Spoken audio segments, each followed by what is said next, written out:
person, as a musician, as someone who lives in New Orleans and upholding that legacy. We're going to start with Jason.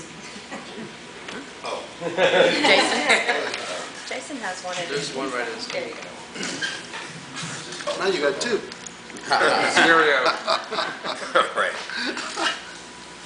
First thing, I guess being a drummer, the first thing that actually comes to mind when it comes to Louis Armstrong, believe it or not, is actually rhythm. You know, because I mean, there's a lot of things that Louis Armstrong is definitely known for in terms of just the contributions that he made to the trumpet, which was really the lead instrument in jazz music, especially in traditional jazz music and early jazz music. And you know, in terms of just in terms of how he played and also how he sang, because there was some important contributions that he made just from singing songs. I mean, Tony Bennett once said that singers like himself and Frank Sinatra and Bing Crosby tried to sing like Louis Armstrong. So there was some important contributions made there. But I mean, not only was his presence so strong in just his personality and just in the music and how he played, but just it made for his rhythm to be very strong as well. And that's something that really revolutionized the music, just his approach to rhythm, just how, you know, just those strong quarter notes, just when you hear something like, you know, just something as simple and basic as that really set the course of how music was going to evolve over the next 100 years. And it's still evolving to this day. So I think for me, that's one thing out of Armstrong's contribution that to me is something very special.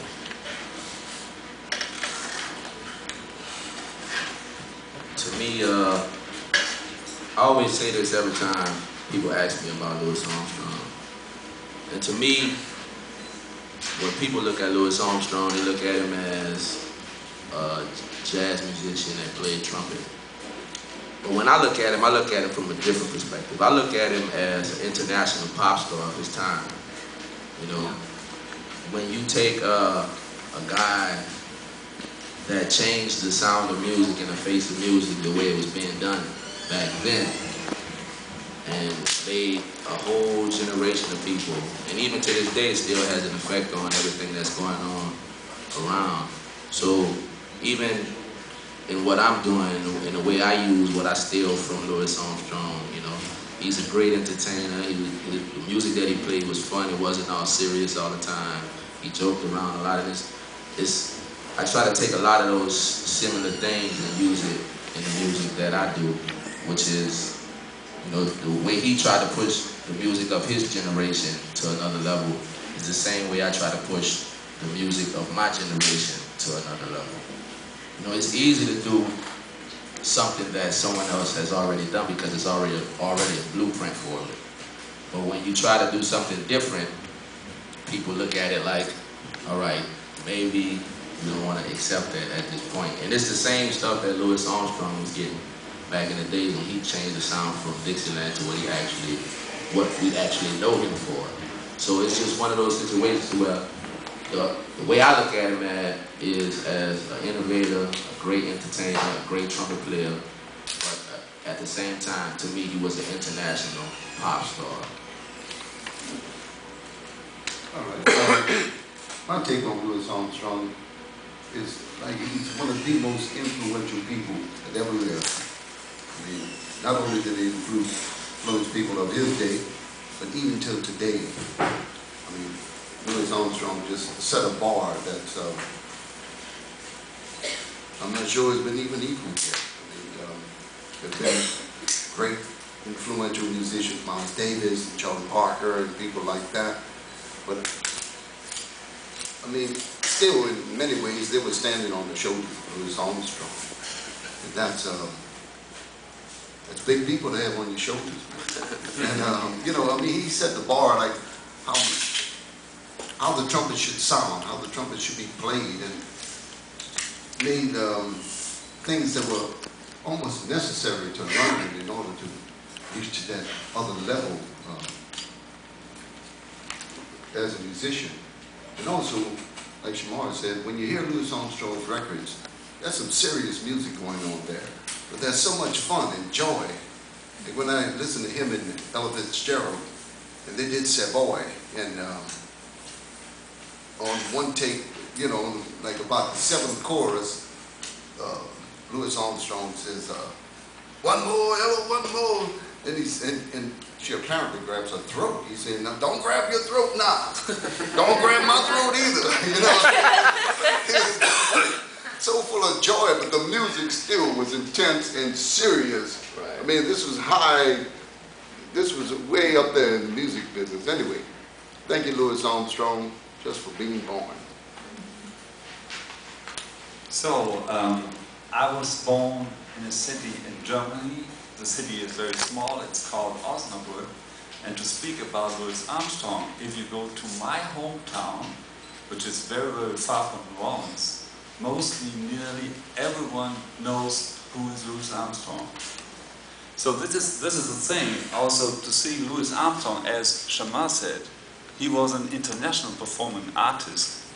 And he brought the black American culture representing jazz to Europe.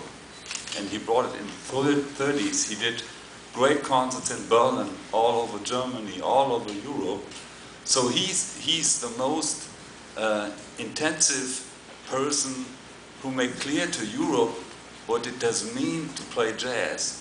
And so it is still today, and this is the best thing in my point of view to see how great his importance was, because people in Europe look at New Orleans as a center of culture, as a center as birthplace of jazz, and they appreciate this very much, and they speak about these things very good.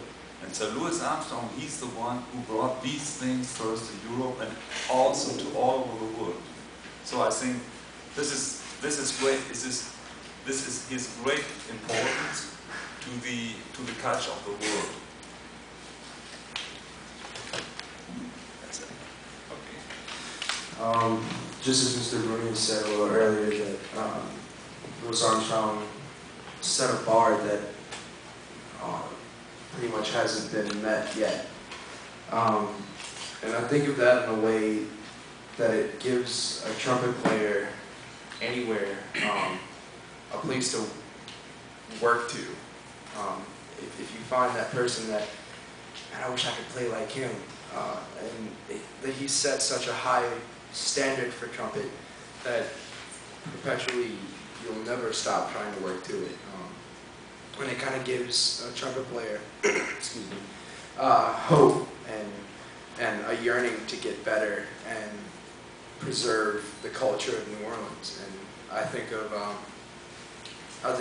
of him as a perpetuation of New Orleans. Whenever you think of New Orleans, you think of jazz. You think of Louis Armstrong, and Ambassador Satch. And I really believe that because of his existence, that New Orleans really, the jazz scene all around the world, not just in New Orleans, really furthered itself in a positive way. And this gives us a chance to keep it moving, keep it going.